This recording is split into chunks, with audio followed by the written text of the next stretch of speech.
Welcome to NTD Newsroom. I'm Don Ma. President Trump designating Saudi Arabia a non-NATO ally and hailing Saudi's investment in the U.S. and the president touting affordability in a push for the midterm elections. All unclassified Epstein file materials could soon be released. A bill is heading to President Trump's desk after clearing the House and Senate. Former FBI Director James Comey is in court today to ask for a dismissal of the federal case against him, calling it selective and vindictive. Immigration enforcement agents have arrested more than 250 people in North Carolina. Border Patrol officers are set to arrive in New Orleans by the end of the week. President Trump announced that the U.S. will designate Saudi Arabia a major non-NATO ally. We discussed this with the Middle East expert. Digging deeper into China's control over the rare earths market. Today, a select committee heard from domestic leaders in the industry on how the U.S. can cut off its dependence.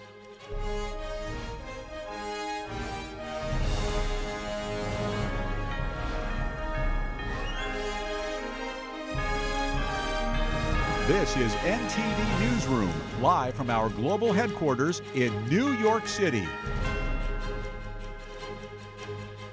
Good afternoon, and thank you for joining us. Congress voted almost unanimously to force the release of more files on the late convicted sex offender Jeffrey Epstein. The House passed the measure with a vote of 427 to 1. It will soon arrive at President Trump's desk. Here's more. On this vote, the yeas are 427, the nays are 1. 2/3 being in the affirmative, the rules are suspended, the bill is passed, and without objection, the motion to reconsider is laid on the table. The resolution requiring the release of all unclassified records on Epstein was then sent to the Republican-majority Senate, which swiftly approved it. The American people have waited long enough. Jeffrey Epstein's victims have waited long enough. Let the truth come out. Let transparency reign. And I urge my Republican colleagues, let the Senate act today. Is there an objection? Without objection, so ordered. The Senate has now passed the Epstein bill as soon as it comes over from the House. The bill could now go to President Donald Trump for his signature as soon as Wednesday. A senior White House official said that Trump plans to sign the bill when it reaches his desk. Trump appeared frustrated about a tension surrounding the issue hours before the vote. As far as the Epstein files I have nothing to do with Jeffrey Epstein. I threw him out of my club many years ago because I thought he was a sick pervert. But I guess I turned out to be right. The president has said he has no connection to Epstein's crimes and has called the issue a Democratic hoax. Former Treasury Secretary Larry Summers is resigning from the board of OpenAI. The move comes after a House committee released emails he had exchanged with convicted sex offender Jeffrey Epstein. Those emails showed years of personal correspondence between the two men. Since the release, Summers has said he plans on stepping away from public commitments. He previously served as former President Bill Clinton's Treasury Secretary. He was also former President Barack Obama's National Economic Council Director, as well as Harvard University's president. Harvard is launching an investigation into Summers' relationship with Epstein. President Trump speaking at the Saudi Investment Forum in Washington, touting billions of dollars in investments and financial ties between the U.S. and Saudi Arabia. We now go live to NTD's Washington correspondent, Mari Otsu, who's at the White House. Mari, good afternoon to you. What is the latest from President Trump's remarks? Don, good afternoon. Yes, just moments ago, President Trump was here at the Kennedy Center speaking to an audience of top business and tech executives. This is just a day after President rolled out the red carpet for Saudi Arabia's Crown Prince Mohammed bin Salman for a day of pomp and circumstance, which culminated in a black tie dinner here at the White House. President Trump is now announcing that $270 billion in deals are being signed between dozens of companies today, thanking those companies in the audience for bringing jobs back to American workers. This is also coming as the Saudi prince Tuesday vowed to up his previous $600 billion investment in the U.S. to $1 trillion. And President Trump also announces today that he's officially designating Saudi Arabia a major non-NATO ally, touting the two countries' strategic partnership. Take a look. We officially designated the kingdom yesterday as the major non-NATO ally. That's a big deal. And we're going to be selling Saudi Arabia some of the greatest military equipment ever built, including nearly 300 American-made tanks. And this week, our countries also signed groundbreaking agreements on civil nuclear energy, critical minerals, and artificial intelligence. And yesterday, the Crown Prince announced that the number that they'll be investing in the United States is $1 trillion. So that's... President Trump, in his remarks, also vows to help settle the conflict and the war in Sudan by working out a peace deal there at the request of the Saudi Crown Prince. His announcement was met with applause at the Kennedy Center, the president adding how influential his tariff strategy has been in ensuring national security and brokering multiple peace deals. Meanwhile, President Trump is ramping up his messaging on affordability in anticipation of next year's midterm elections. And as Democrats have ascribed their recent off-year election wins earlier this month to messaging on affordability, President Trump dismisses Democrats' recent focus on affordability, calling it a, quote, hollow catchphrase instead of serious policy. He adds that he's been undoing damage from the previous administration. Take a look. We're also making incredible strides to make America affordable again. That's a new word that they're using. Affordability, they talk. They had the worst inflation in history. If you look at the numbers, since I took office, core inflation is now below 2.7%. It was at numbers that nobody had ever seen before with them. Since March, egg prices are down 86%. Think of 86%. Many other prices are down in a similar number. Yeah, look at all the fake news. They started screaming at me, eggs, eggs. I didn't know anything about it. I said, what's going on with eggs? They're up quadruple. I said, I've only been here for 3 days. Meanwhile, First Lady Melania Trump and Second Lady Usha Vance are in North Carolina today, where they are visiting with service members and military families to honor those who served during the holiday season at the largest Marine Corps base on the East Coast. The First and Second Ladies are also making stops at local schools, where students are presenting their projects on the Presidential AI Challenge, which is an initiative spearheaded by First Lady Melania Trump. Don, back to you. Thank you. Attorneys for former FBI Director James Comey appeared before a federal judge in Virginia today to ask for a dismissal of what they call a selective and vindictive prosecution by the Trump administration. The Trump administration charged Comey in September with making a false statement to Congress and obstructing a congressional proceeding. Comey's attorney accused the Trump administration of signaling out his client because of the president's personal criticisms. During the hearing today, the presiding judge questioned Lindsay Halligan, the charging U.S. attorney, about a claim that the entire grand jury didn't review the full indictment. Comey's attorney had accused the government of altering the indictment after the jury declined to approve one count. Halligan pushed back and directed the judge to the transcript of a back and forth between one juror and the magistrate. Comey's attorney asked the judge to dismiss the case with prejudice, meaning the case cannot be brought for a second time. New York City Mayor-elect Zohran Mamdani announced he will keep New York's current police commissioner. Here's more. During his campaign, he pledged to keep Jessica Tisch in the role. She is seen as being at odds with Mamdani's views on policing. Democrats who would otherwise not have supported his campaign gave their backing because of his vow to retain Tisch. Mamdani's critics fear his past views on police could lead to policies that allow crime to grow. But Tisch's time leading the police department under Mayor Eric Adams has led to a significant drop in murders, though felony assault numbers are the highest they've been in at least 24 years. Tisch opposed New York's 2019 criminal justice reforms, seen as creating a soft-on-crime situation, while Mamdani wanted even more of the same kind of changes. Billionaire activist Tom Steyer has entered California's race for governor. The Democrat and former presidential candidate will compete against several contenders. Incumbent California Governor Gavin Newsom is prevented from running due to term limits. Several Democrats are running to take his place, including former U.S. Representative Katie Porter and former Health and Human Services Secretary Javier Becerra. Steyer is the co-founder of Beneficial State Bank, a nonprofit community development bank. The Democrat is also the founder of Next Gen, a youth voter engagement organization.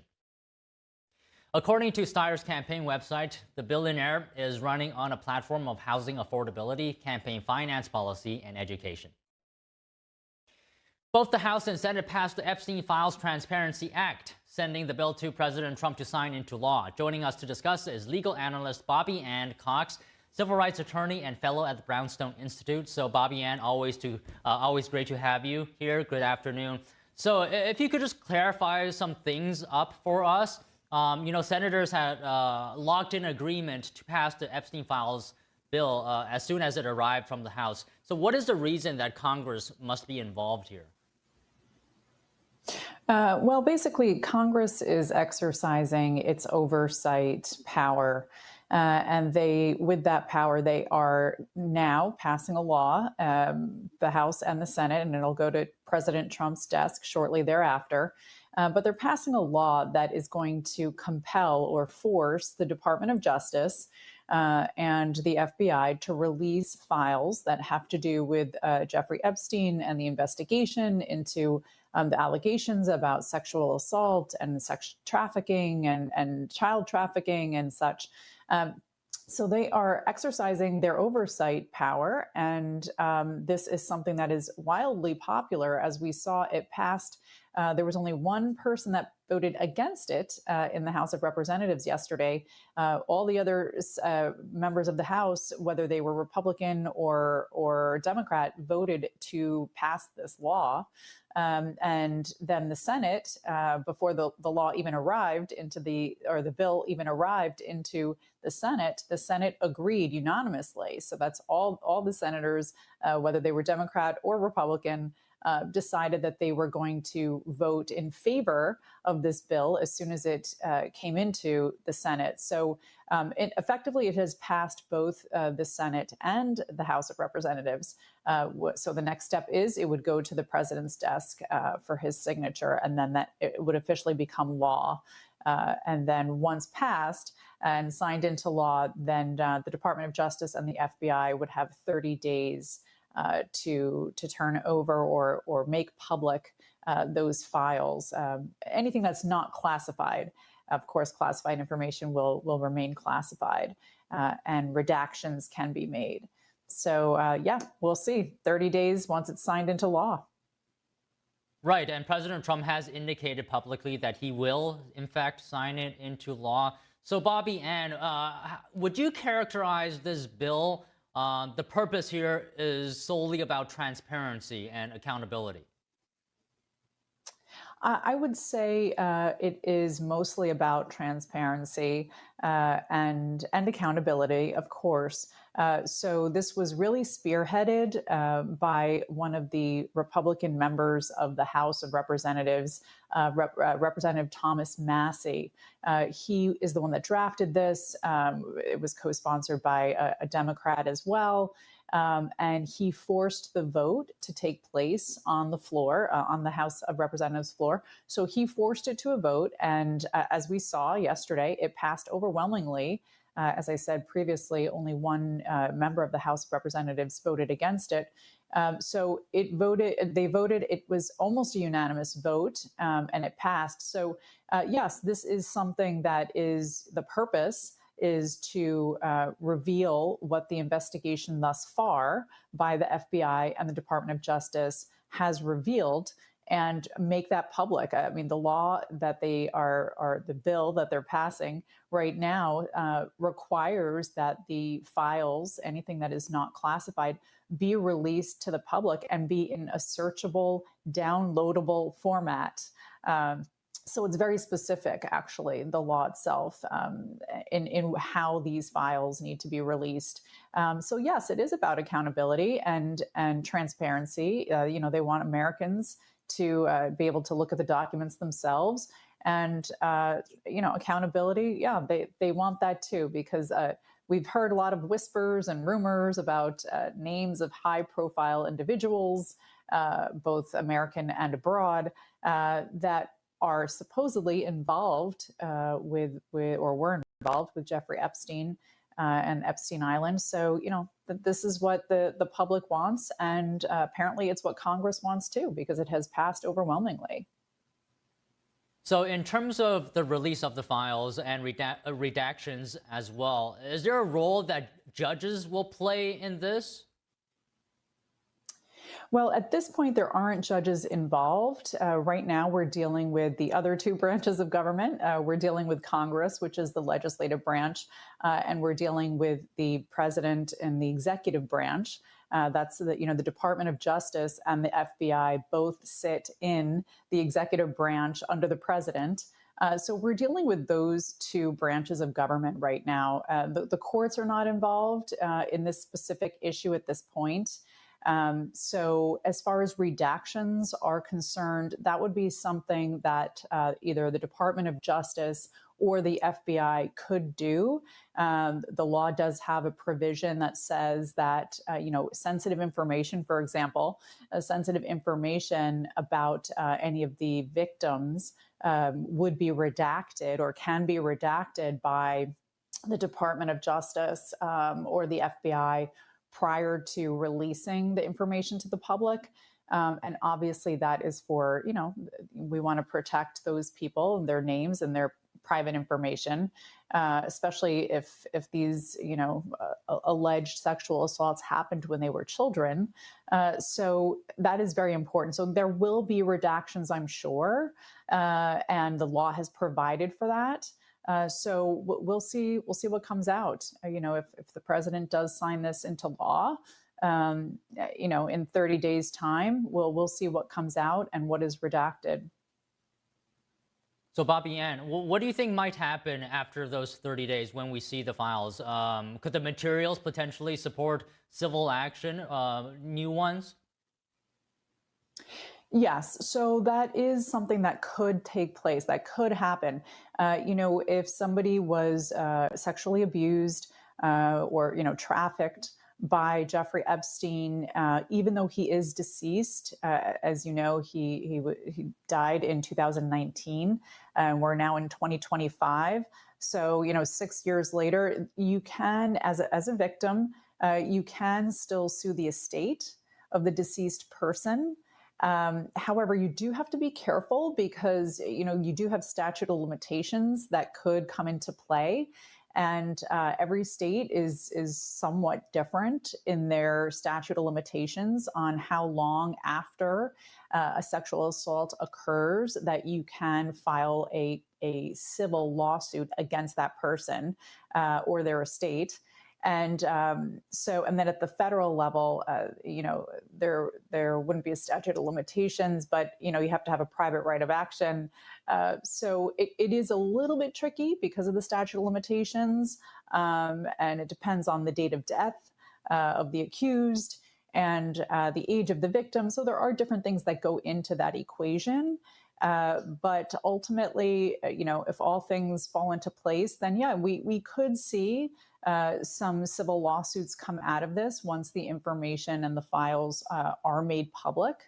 But, there was a compensation fund that was set up by Jeffrey Epstein's estate, and that ran from 2020 to 2021.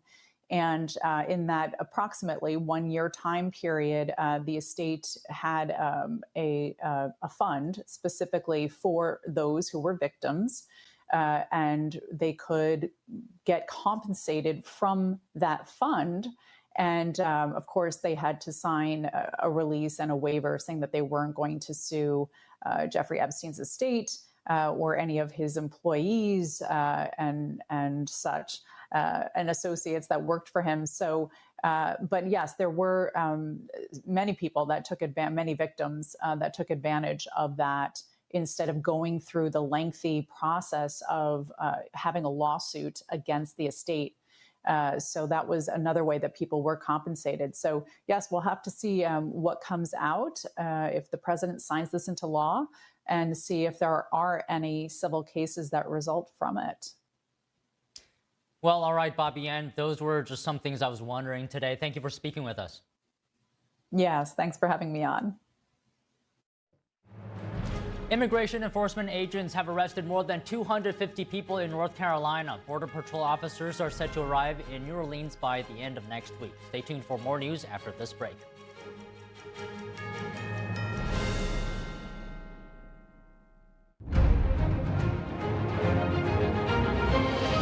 A performance that truly matters for each and every one of us. This is what you've been waiting for.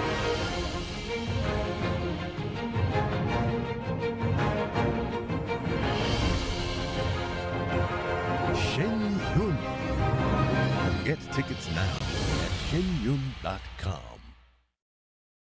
Don't wait. Call now to find out about our Medicare plan. Why do we have to sit through so many Medicare commercials this time of year? It's endless. Good question, Edith. I'm glad you asked. We see so many commercials this time of year because it's the only time, other than special circumstances, when Medicare recipients can change their plan for Part C.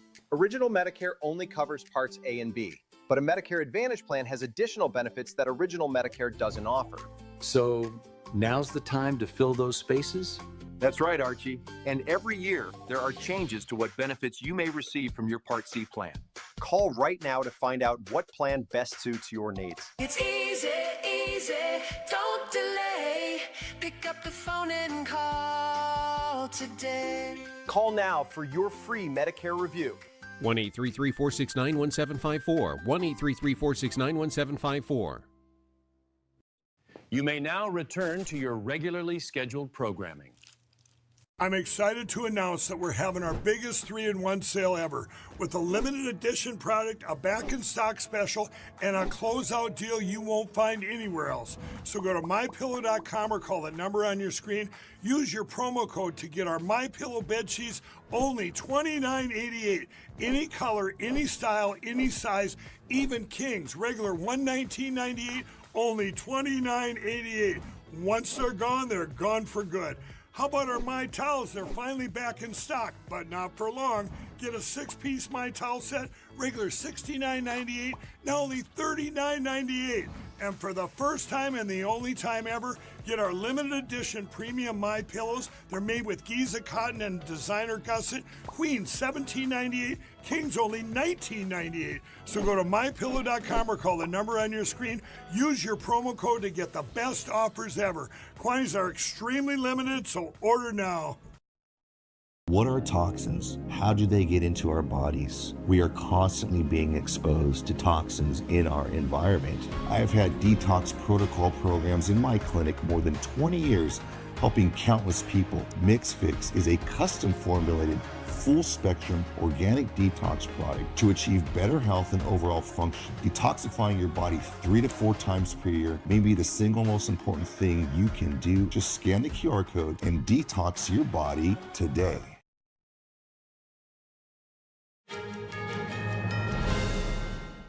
The Department of Justice is going after a former Olympic snowboarder from Canada.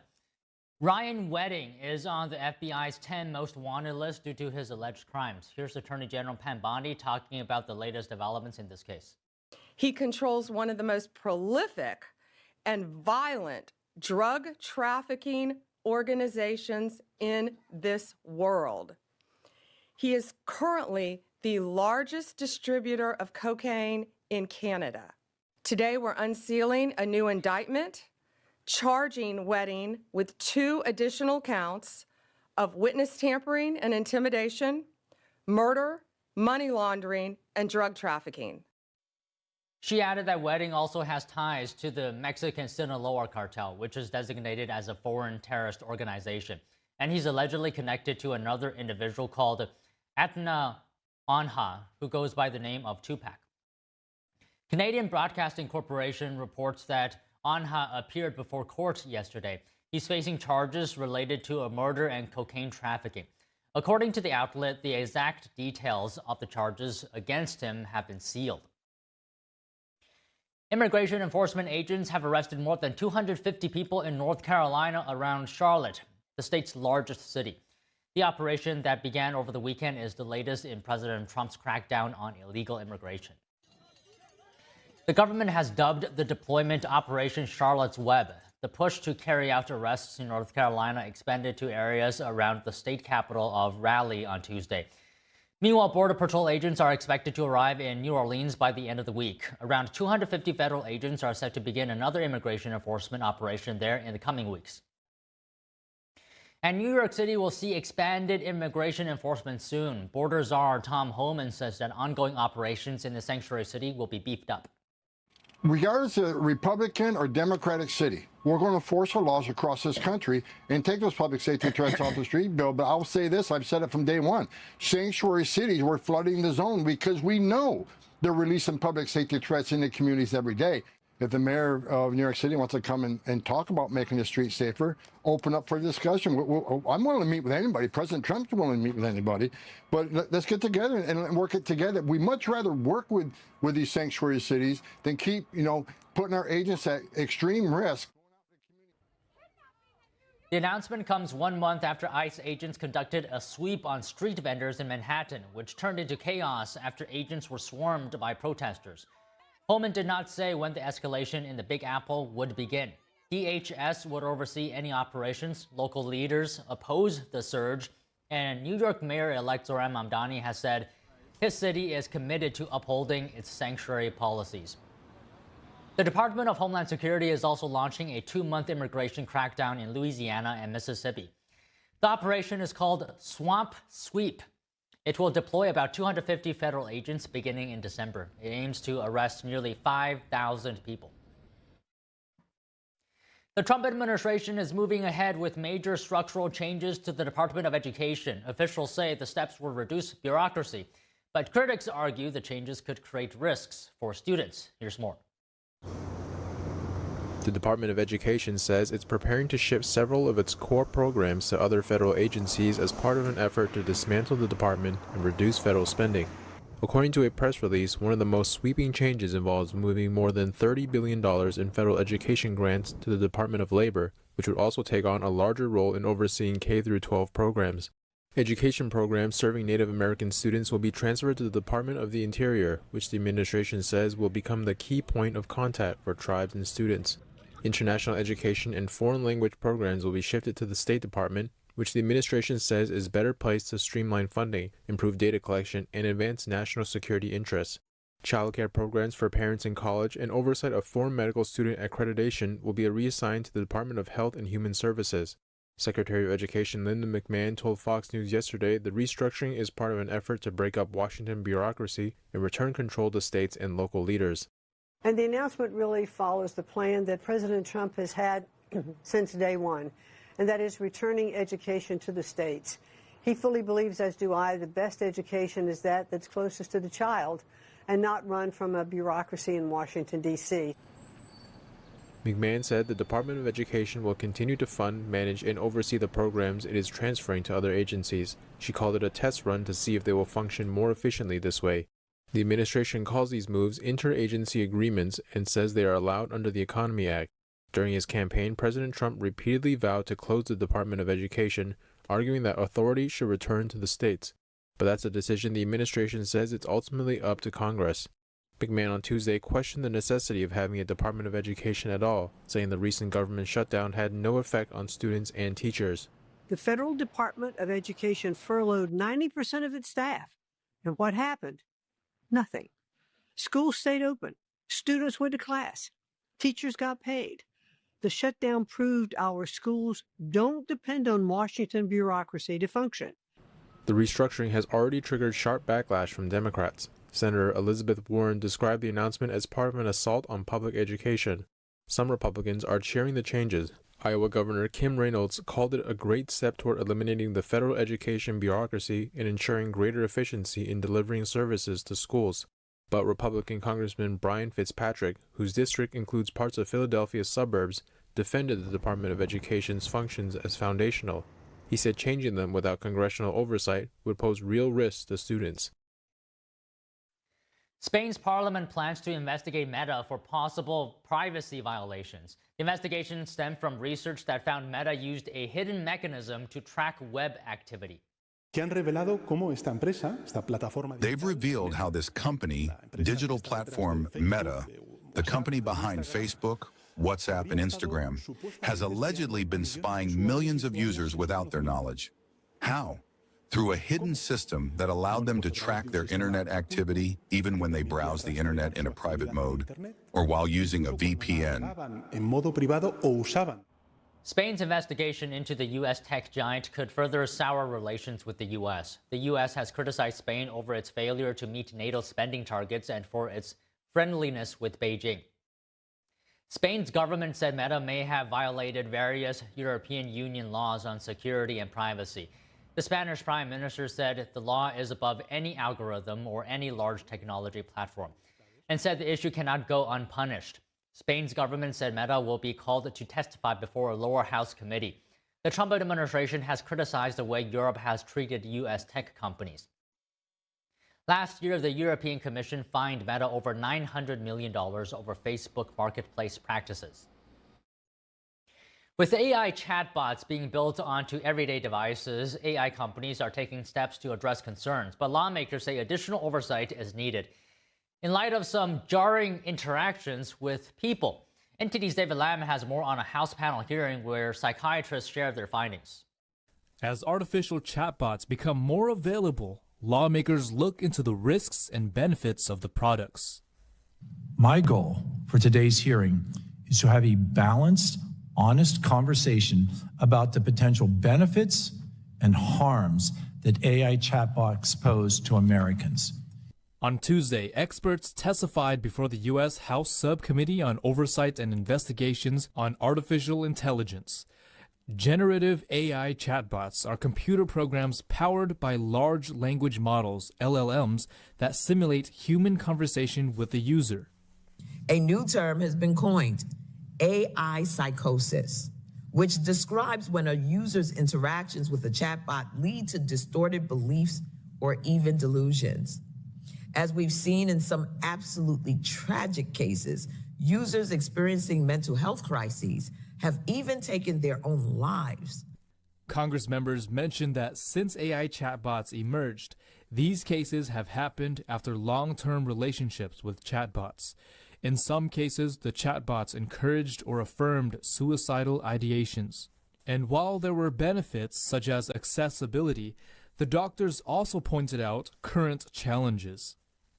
In another study of women in a war zone, access to an AI chatbot was able to reduce anxiety by 30%, although human therapy was more effective at 50%. However, AI chatbots are not yet ready to replace clinicians or therapists. If I try to do a search or use a chatbot to, plumb more papers in a particular area, I have found that they generally just fabricate the titles and they don't produce outputs that I can rely on for my work. What happens in a lot of research papers now is something called LLM as judge. And so what they do is they actually have the large language model read all those outputs and try to code it. So anytime you see the word LLM as judge, I would be careful or say we should at least have a human reading it and checking over it.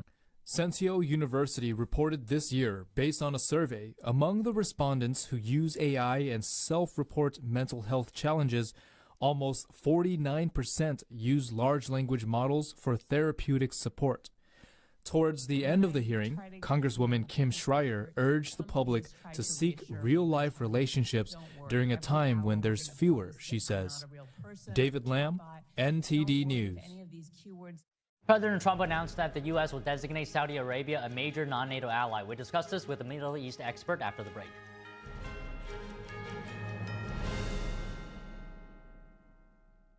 Hi, I'm Ryan Blaney, a third-generation race car driver, and we dedicate a lot of our time to going as fast as possible.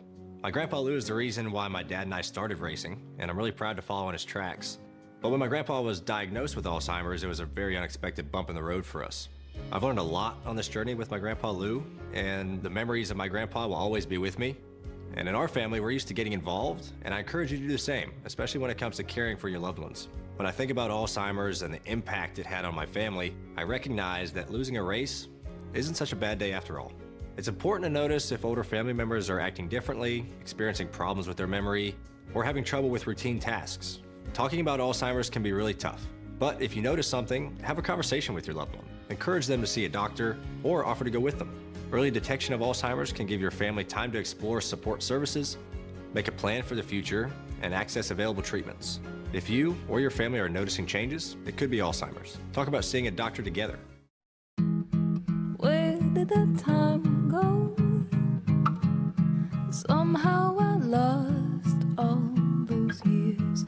Where did the time go? I don't know how I got here. Or how did I get here?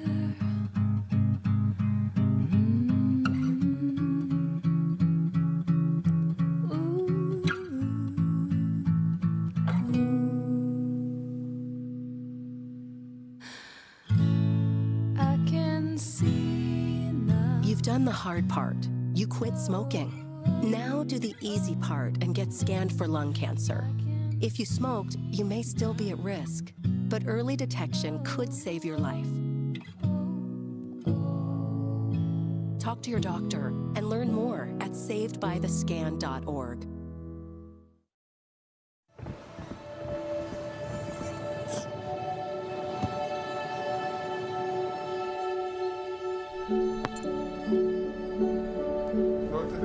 I don't remember how it started.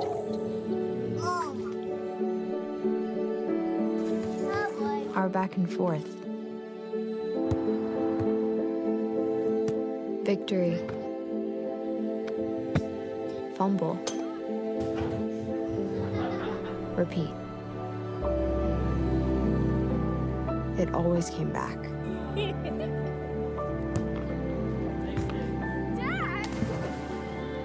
Okay, here we go, throw it! Yeah. You probably don't remember what you told me, That was perfect. but I heard every word. Nice.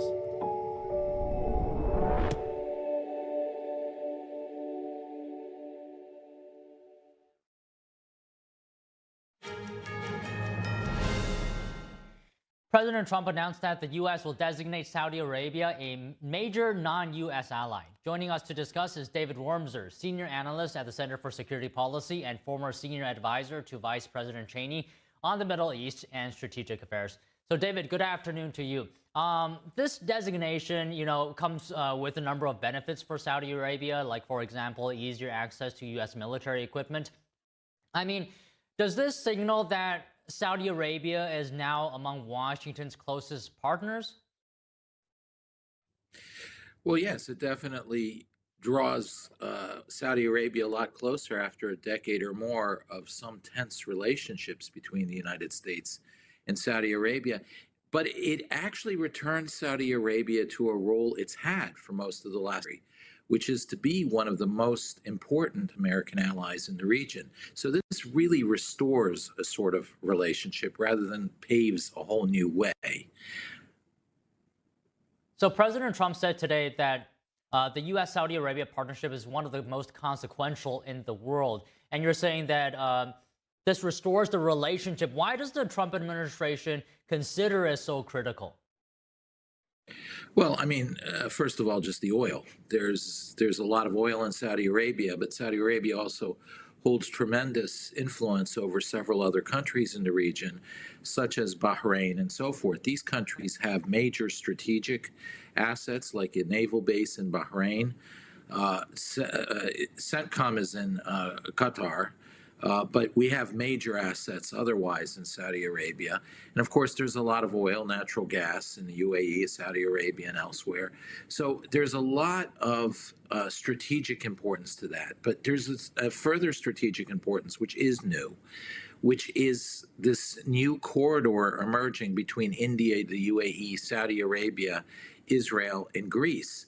And that is an important trade corridor, but really it's a strategic alliance emerging that creates a southern belt to stop the Chinese Belt and Road, which is pushing in from the north and is anchored more to Qatar, Iran, parts of Afghanistan, Turkey. So it has a major strategic play. It also is a major question over the Palestinians and who really governs the essence of the Palestinian question. And the Israelis trust the Saudis a lot more, Saudis and the UAE, a lot more than they trust Qatar and Turkey. And as a result, the more Saudi Arabia emerges as the voice of the Palestinian question, the more actually the Israelis are comfortable with proceeding forward on that issue. So, David, you brought up, pardon me. David, you brought up China's Belt and Road Initiative. You also brought up Iran. So Russia as well also playing significant roles in the Middle East region, all of which have complicated relationship with the U.S. as well. So my question here is, how aligned are Saudi Arabia's goals with the U.S. interests in this region? I think they're quite closely aligned. They're not entirely identical, but they're quite closely aligned, more so than sometimes Washington appreciates, because the Saudis always hedge a little bit. They are very cautious by nature. And as a result, sometimes they hedge a little bit with China and otherwise, and that gives the impression that there's light of day. But Saudi Arabia would love nothing more than a robust United States, a very committed United States, and a very confident United States, because it has always thrived the most when that happens. So in many ways, Saudi Arabia's relationship with the United States does reflect a strong parallel of interests. The fact that the Saudis and the Israelis are drawing closer strategically, not necessarily peace yet, but strategically, that it reinforces the American presence in the region without a huge American commitment. So, David, there's one thing that I have to ask you, because a reporter yesterday during the meeting between Mohammed bin Salman and President Trump asked about 9/11, and the Crown Prince said that the 9/11 plot was used by bin Laden to drive a wedge in U.S.-Saudi relations. Would you just be able to comment on that? How has 9/11 shifted U.S. foreign policy on the Middle East or changed the relationship with Saudi Arabia? Well, it's interesting. I mean, I think the Saudi role in 9/11 has never been fully appreciated. I think it was the Saudis had a policy before 9/11 of trying to export some of their internal problems. They funded some of these organizations abroad that led to 9/11, and but as soon as that happened, the Saudis understood it and they cooperated with us in the war on terror. This is already 24 years ago, so they've been a fairly good ally in those issues on Islam, Islamism, the radical jihadis, and so forth.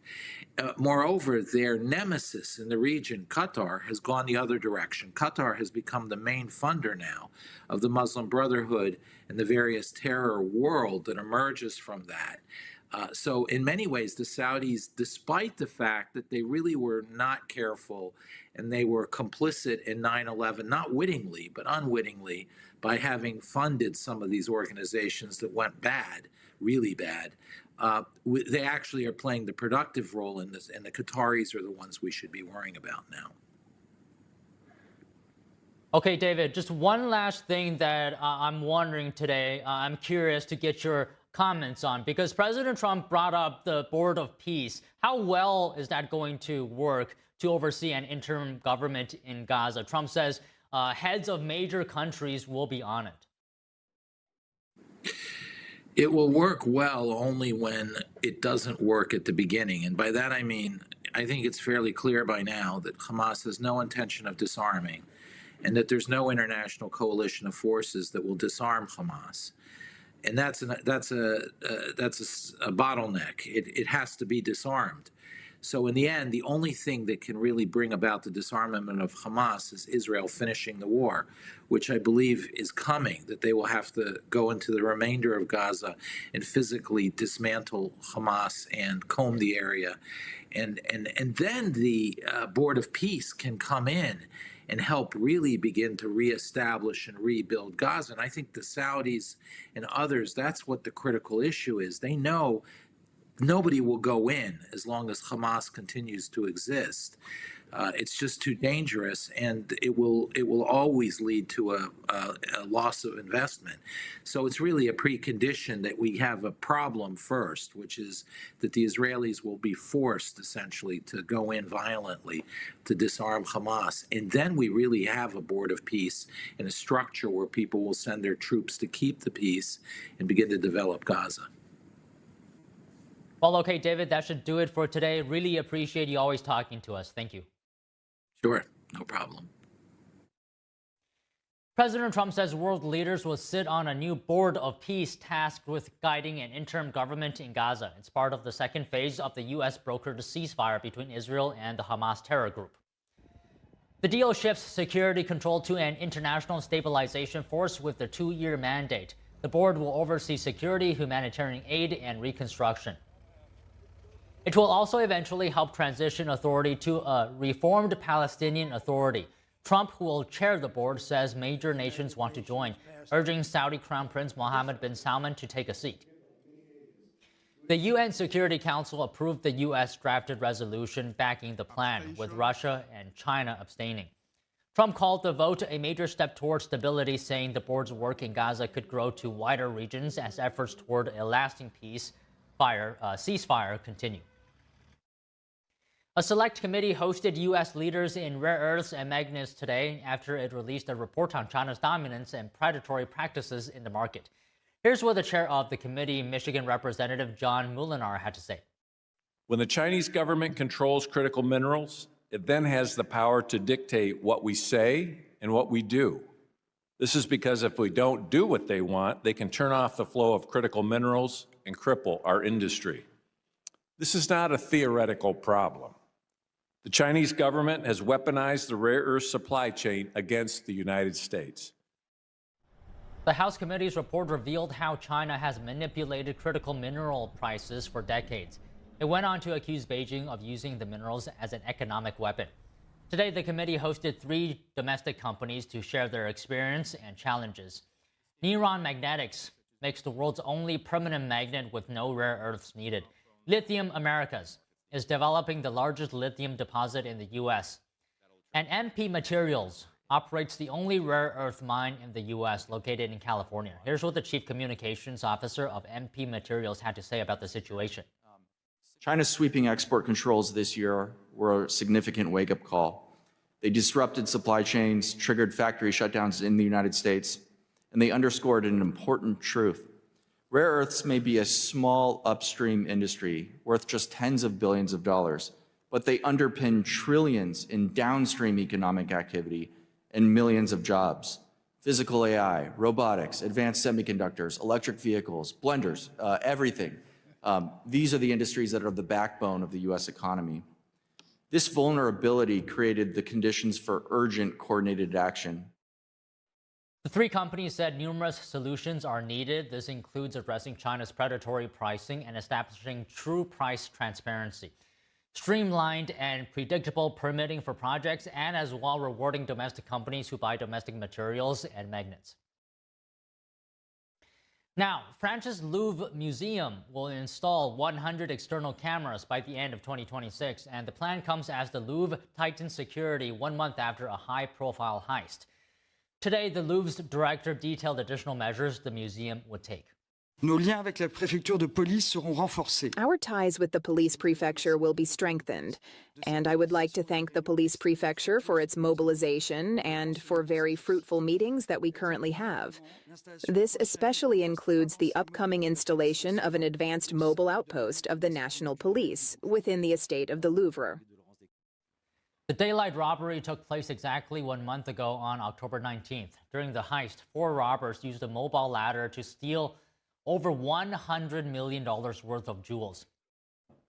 The loot has yet to be recovered.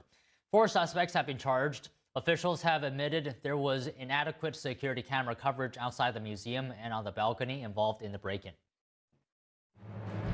New York City continues to ring in the holiday spirit with Miss America 2026 kicking off this year's Madison Avenue Street Lighting event. More news after this break.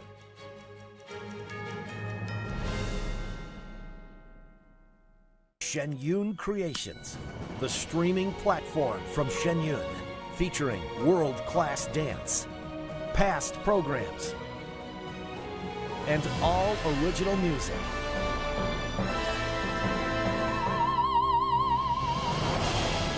Masterclasses, behind the scenes, comedy, and more. Explore shenyuncreations.com. I was a young dad of 3 amazing kids. I was finally following my dreams. Just when you feel like life is starting to come together, you get kind of hit in the face. I was born with a congenital heart defect and had open heart surgery as a kid. I was supposed to go to the heart doctor once a year, and I finally went. He listened to my heart, and I'll never forget, he sat back and he said, yeah, it's time for open heart surgery, or you risk your aorta rupturing, and that's it. I was scared out of my mind. The night before my open heart surgery, I made a goodbye video for my kids. Be strong. Take care of your mom. I love you guys. Seeing, all the kids hug him goodbye and hoping that they were going to be able to hug him again. I love you. But I did make it, thanks to the work of the American Heart Association. So that's why I'm asking you to join me. Please call now or go to helpheart.org. For only $19 a month, just 63 cents a day, you can help get the next person trained in CPR, get the next hospital certified in high-quality cardiovascular care, as well as fund the next medical breakthrough like these heart valves that helped save my life. When you give $19 a month with your credit card, we'll send you this special t-shirt to show you're a part of our community of monthly donors. I'm most grateful that I get to have a husband that I get to grow old with, and a husband that gets to be there for his children. I believe without the American Heart Association, I would not be here today. If this can happen to me, it can happen to you, it can happen to anybody. Your donation can literally help save a life. Please call the number on your screen or go to helpheart.org now to become a monthly donor. Get your home ready for the holidays with Black Friday deals at Mathis Home. They have over 100 dining sets in stock with the styles you like at incredible values. Take your pick. This cottage set has 4 storage drawers, the table, bench, and 4 side chairs, just $7.99. This marble top set comes with 4 chairs and a bench covered in a soft velvet fabric. Get all 6 pieces for just $7.99 with fast delivery absolutely free. Get the lowest prices of the year with Black Friday deals at your furniture superstore, Mathis Home.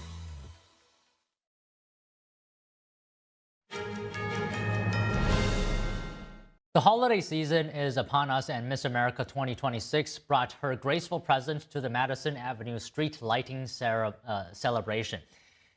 It's the kickoff to the 39th annual Miracle on Madison. The long-standing tradition donates 20% of sales from participating stores to support children at the MSK Cancer Center. NTD Sean Marshall was there to capture the moment.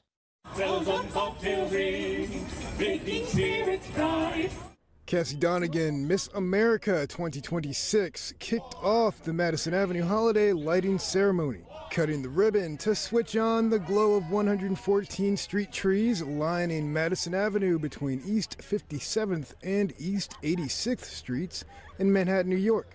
A Queens, New York native offering welcoming remarks and singing her favorite surprise holiday song a cappella for the street audience.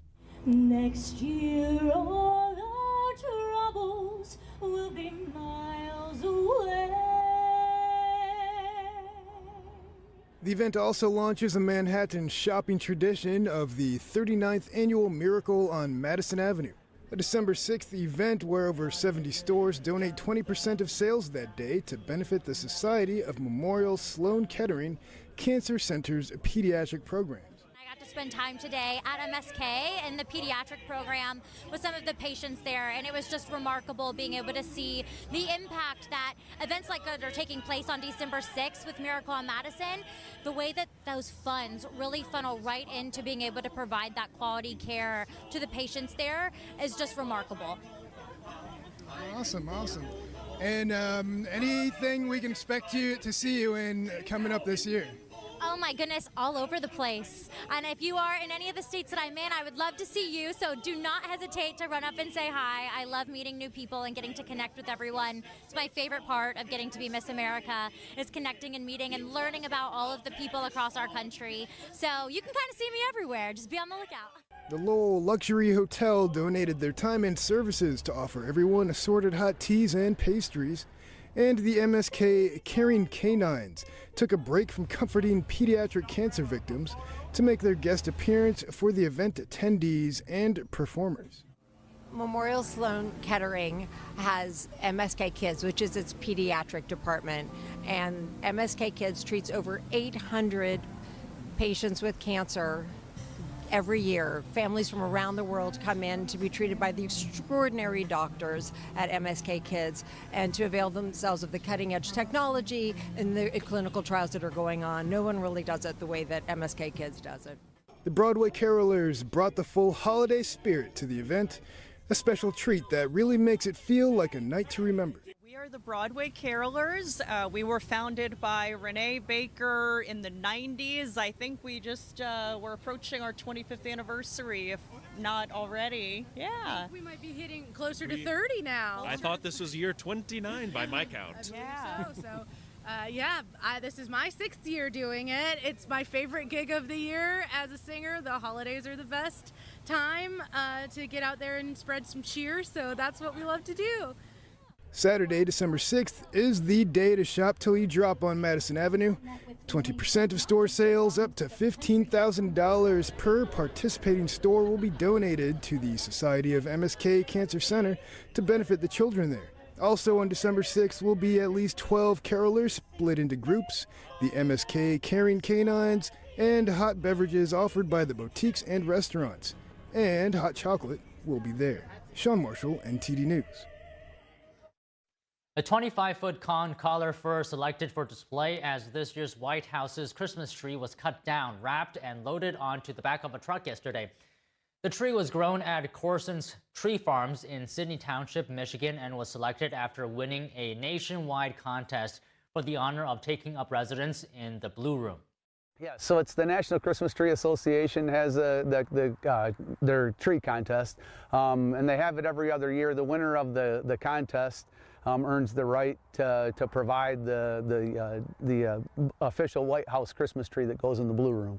So, and we have competed in the national contest. This is the 6th time that we've competed. So we've had, in 2015, we had the Reserve Grand Champion tree. So we presented a tree that went to the Vice President. We're very honored and very proud to be able to represent the real Christmas tree industry. And Corson's is a family business that has been growing trees since 1970s. The farm grows 12 different species of evergreens on more than 1,000 acres of farmland. The tree is set to arrive at the president's home on Monday. The EU is scrambling to fund a $155 billion aid package for Ukraine as U.S. support wanes. Leaders face tough choices with high legal and financial risks. Stay with us for more news after this break.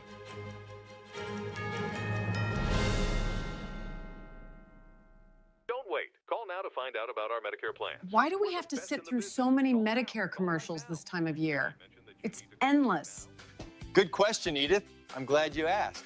We see so many commercials this time of year because it's the only time, other than special circumstances, when Medicare recipients can change their plan for Part C. Original Medicare only covers Parts A and B, but a Medicare Advantage plan has additional benefits that Original Medicare doesn't offer. So now's the time to fill those spaces? That's right, Archie. And every year, there are changes to what benefits you may receive from your Part C plan. Call right now to find out what plan best suits your needs. It's easy, easy, don't delay. Pick up the phone and call today. Call now for your free Medicare review. 1-833-469-1754. 1-833-469-1754. You may now return to your regularly scheduled programming. I was a quarterback at Hardaway High School, college first-round draft pick. On and off the field, we were taught to not show any signs of weakness. During the football season, I would stop eating. But I didn't know I was depressed. I thought that something was wrong with me. For 20-plus years, was physical, physical. We didn't have any education behind what mental health was. I started to learn it starts here first. If this is together, I'll be better as a father, as a man, and as a husband. Put the importance on your mental health. I'm not scared to talk about it anymore. The first tool is therapy. The second one is positive self-talk. And then journaling, putting your thoughts on paper. We have to redefine what being a strong man is and heal, love your mind.